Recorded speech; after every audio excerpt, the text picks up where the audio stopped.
இப்போ எலுமிச்சை பழம் நசுக்கிடலாம் மார்க்குங்க அப்படியே இருக்கும். ஒரு ஆணி, அந்த ஐரன் ஆணி இருக்குல்ல, சில்வர் ஆணி, அது 2 ஆணி 3 அடிச்சிருவேன். சரி, இருக்குதுங்களா பேக்கில்? என்கிட்ட இல்லை.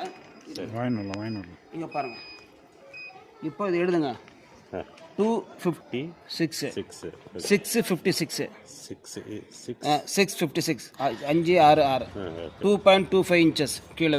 2.25 2.25 inches. 2.25